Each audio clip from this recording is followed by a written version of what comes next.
बहुत समय पहले की बात है। एक छोटे से गांव में मंगू नाम का एक आदमी रहता था। मंगू गरीब था, लेकिन उसका दिल बहुत बड़ा था। वह अपने छोटे से खेत पर मेहनत करके अपनी जिंदगी गुजर बसर करता था। उसके पास कोई संपत्ति नहीं थी, बस एक कुत्ता था जिसका नाम भूरा था। भूरा मंगू का सबसे अच्छा दोस्त था। वह न केवल उसका घर और खेत की रखवाली करता था, बल्कि मंगू के दुख सुख में भी हमेशा साथ रहता था। भूरा एक बहुत समझदार और वफादार कुत्ता था। वह मंगू के हर इशारे को समझता और बिना किसी हिचक के उसका पालन करता। मंगू के पास ज्यादा कुछ नहीं था, लेकिन जो भी थोड़ी बहुत खाने की चीज होती, वह भूरा के साथ मिल बांट कर खाता था। भूरा भी कभी मंगू को अकेला नहीं छोड़ता। दोनों एक दूसरे के बिना अधूरे थे। गांव में मंगू की गरीबी के कारण लोग उसका मजाक उड़ाते थे। वे कहते, मंगू, तेरे पास तो कुछ भी नहीं है सिवाय इस कुत्ते के, इससे तेरा क्या भला होगा। लेकिन मंगू इन बातों पर ध्यान नहीं देता। वह जानता था कि भूरा उसके लिए सिर्फ एक पालतू जानवर नहीं, बल्कि उसके जीवन का एक महत्वपूर्ण हिस्सा था। एक दिन गांव में एक अजीब सी घटना घटी। गांव के जमींदार का कीमती सोने का हार चोरी हो गया।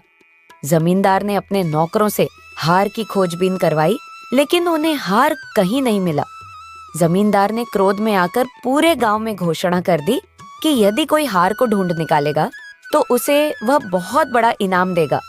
मंगू ने भी यह खबर सुनी और सोचा कि यदि वह हार ढूंढ निकालेगा तो उसे इनाम मिलेगा और उसकी गरीबी दूर हो जाएगी।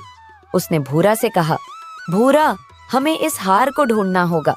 भूरा ने मंगू की आंखों में देखा और अपनी पूंछ हिलाकर सहमति जताई। अगले दिन भूरा और मंगू हार की खोज में निकल पड़े। भूरा ने अपनी सूंघने की शक्ति का इस्तेमाल करना शुरू किया। वह यहाँ वहाँ सूंघता रहा और आखिरकार उसने एक पेड़ के पास जाकर भौंकना शुरू कर दिया। मंगू ने भूरा की ओर देखा और समझ गया कि कुछ खास बात है। उसने पेड़ के नीचे खुदाई की और आश्चर्यजनक रूप से वहाँ हार मिल गया। मंगू ने हार को लेकर जमींदार के पास पहुंचाया। जमींदार ने हार देखकर खुशी से झूम उठे और मंगू की प्रशंसा की। उन्होंने मंगू को वादा किया हुआ इनाम देने के लिए कहा, मंगू, तुमने आज मेरा बहुत बड़ा नुकसान टाल दिया है। मैं तुम्हें इस इनाम के साथ ही अपने खेत की देखभाल का काम भी देना चाहता हूँ। अब से तुम मेरे खेतों के मालिक हो और तुम्हारा जीवन संवर जाएगा। मंगू और भूरा की जिंदगी बदल गई। मंगू अब जमींदार के खेत का मालिक था और भूरा भी जमींदार के घर की रखवाली करता था। मंगू ने भूरा की वजह से अपना जीवन संवार लिया था और अब गांव के लोग भी मंगू की इज्जत करने लगे थे।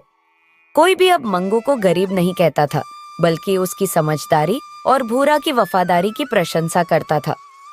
भूरा और मंगू की दोस्ती और भी गहरी हो गई थी।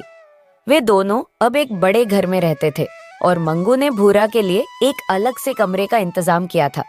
मंगू ने कभी भी भूरा को उस इनाम और संपत्ति से कम नहीं समझा, क्योंकि वह जानता था कि अगर भूरा न होता तो शायद वह कभी इस मुकाम तक नहीं पहुंच पाता। इस कहानी से यह संदेश मिलता है कि सच्चे मित्र और उनकी वफादारी जीवन में सबसे बड़ी संपत्ति होती है। मंगू और भूरा की दोस्ती ने यह साबित कर दिया कि किसी भी परिस्थिति में अगर मित्र एक दूसरे का साथ दें तो वे हर मुश्किल को पार कर सकते हैं।